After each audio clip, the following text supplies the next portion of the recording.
We're talking about Amazon. Look at what's happening with shopping centers. Gone. Yeah. Office buildings. Gone. Gone. And you're going to sit there and say, oh, the government's going to take care of me? Holy mackerel. What we're doing with AI today. But that's all I knew. I can't believe what they're doing. AI is going to take over machines. Look, I thank you for telling me about Bitcoin. Not that my mind was closed to it. It's not my strike zone. When Rel said buy Bitcoin, it forced my brain open. And so my question to you is, when's the next entry point for me? Right now is my answer. Really? Well, just yesterday, I was at my dentist's office with a guy as old as me, and he's showing me my teeth via AI. Now, Rel, I had no idea what he was talking about.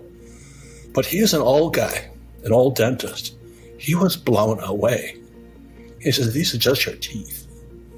What we're doing with AI today. But that's all I knew. An old guy, an old dentist, just going, I can't believe what they're doing. And so he and I were conjecturing, like we're doing now, what happens tomorrow.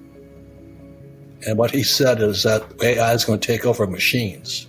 Yeah, I mean, look, we've all seen this machine learning and AI coming, and then suddenly that chat GPT happened, and suddenly human knowledge has become scalable.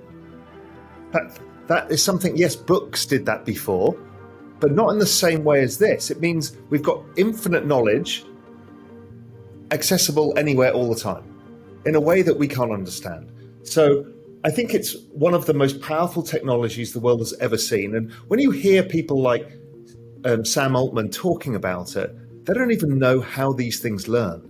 There's an amazing documentary about DeepMind, the Google version, when it beat the best Go player in the world. And there was this moment where it started playing Go like no human. And they're like, well, it's clearly gone crazy. It's mad. It doesn't work. And then it won every single game ever since that date.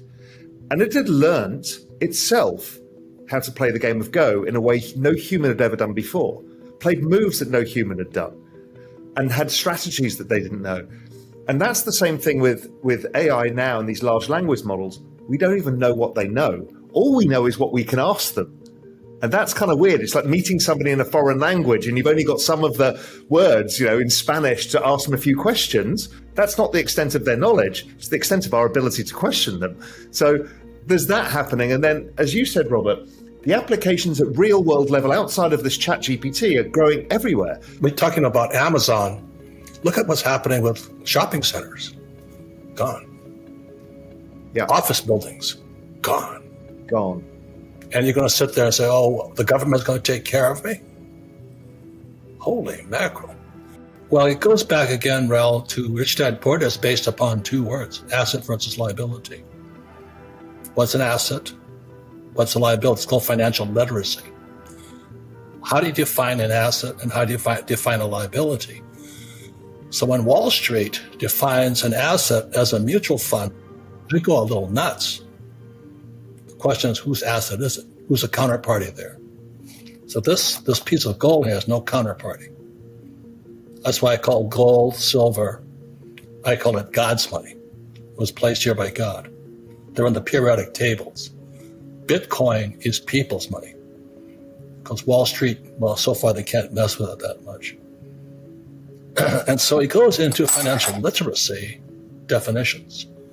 What is an asset? What's a liability? So that's why I know he's hated by a lot of people, but Trump and I are really good friends. And we talk about how we create our own assets. What an entrepreneur does is I don't need Wall Street and I don't need the Fed, anybody to create my assets. I create my own assets. I don't want anything that you can mess with. I don't want any of this stuff here. I want this stuff here. So I invest in cattle. You know what I mean? It's hard to digitize a cow. Do you know what I mean? So I have cattle.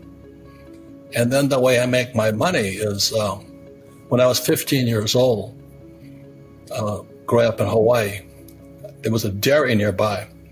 And then it had this guy called the breeding bull. And so this big bull sits there, and all they did was drag cows in front of him.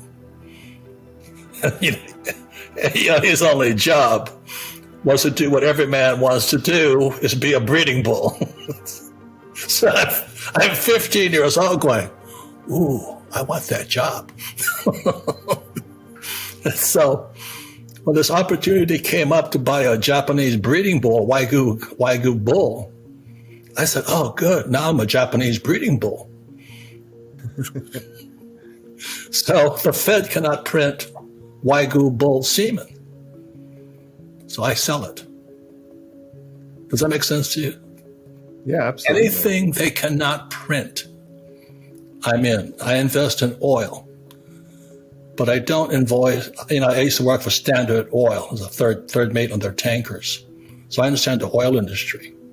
But I don't invest in the stocks, I invest in the oil. But that's step one.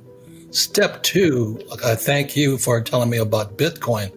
Not that my mind was closed to it. It's not my strike zone. I mean, it's not what I understand. I'm so technologically obsolete, I barely use a cell phone. So you've got to have friends. Like when Rel said buy Bitcoin, it forced my brain open. And that's the beauty of YouTube and all this. I have access. Like I listen to you, like Jim Rogers. Another guy is that guy, Jim Rogers in Singapore. He says invest in what you know in. But also I have friends who know what they're talking about. So I know you know about Bitcoin. I don't know anything about it. I do know gold. I own gold mines. I own more gold than most of the experts on TV, but I just trust gold. They can't print it. So first you open your mind. Second, know something's coming. Then you've got to have access to guys like Rel and trust what they say, because I'm not going to spend the time that Rel's put into studying Bitcoin. But when you said buy it at 6, I went, okay. And so my question to you is, when's the next entry point for me? Right now is my answer. Really?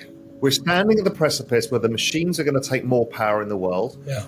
More central bank printing is coming, because the only answer to raising rates now is to deal with the economic downside, which is print more money, right, or more cowbell, as I call it. The asset that does the best in that environment is cryptocurrency and technology. So we're in this perfect storm, and gold tends to do well, where this barbell strategy, the Robert strategy of gold and